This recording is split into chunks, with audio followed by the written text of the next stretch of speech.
জায়গা তোমরা দেখো ভাই ফোনটা কীরকম। আর ফোনটা ভাই সেই লেভেলের ফোন। এটা ভিভো T3 5G এরকম একটা ফোনটার নাম, ঠিক আছে ভাই, তোমরা দেখতেই পাচ্ছ। আর তোমরা দেখে নেবে ভাই, যাদের যাদের আছো, ঠিক আছে, তারে কমেন্ট করে জানাবে যে সেটটা কীরকম ভাই, কীরকম পারফরমেন্স, ঠিক আছে। তো চলো এখন পুরো ভিডিওটা দেখো, আনবক্সিং ভিডিওটা। তো ভাই আমি আস্তে আস্তে কাটছি, আর ফার্স্ট টাইমে আমি আনবক্সিং করছি ভাই, ঠিক আছে। মানে ফার্স্ট টাইম বলতে ফার্স্ট টাইম ভাই, আমি কোনো দিনও আনবক্সিং করিনি। তো ওই দোকানের মধ্যে ভাই আমি আনবক্সিং করছি, ঠিক আছে। তো চলো, ও ভাই কি সুন্দর ফোনটা দেখো বেরিয়ে গেছে। ও ভাই ফোনটা কিন্তু সেই ভাই আমি হাতে নিচ্ছিলাম, আর আমি ওই দাদাকে জিজ্ঞাসা করছি, ঠিক আছে, যে কিভাবে ফোনটা আমি খুলবো ভাই।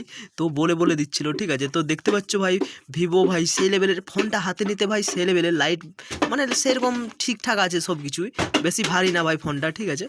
তো চলো আরামসে দেখো ভাই কীরকম কী করছি আমি।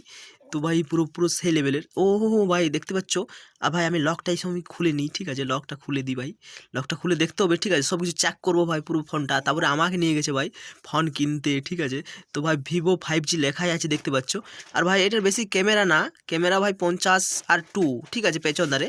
আর মানে পেছন ধারে মানে ফ্রন্ট ক্যামেরা ভাই মনে হচ্ছে ওই 16 GB 16 MP কত একটা এরকম লেখা ছিল, ঠিক আছে, আমি ঠিক দেখিনি। আর আমি মানে ভুলে গেছি ভাই ফোনটা, এখন লোকের ফোন তো ভাই ভালো করে এখনও দেখতে পাচ্ছি নি।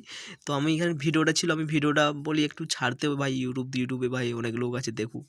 তো ভাই চলো। তো ভাই এ দেখো ভাই ভোল্ট দেখো ভাই, চার্জারটা দেখলে ভাই তোমরা চার্জারটা দেখে নাও সব।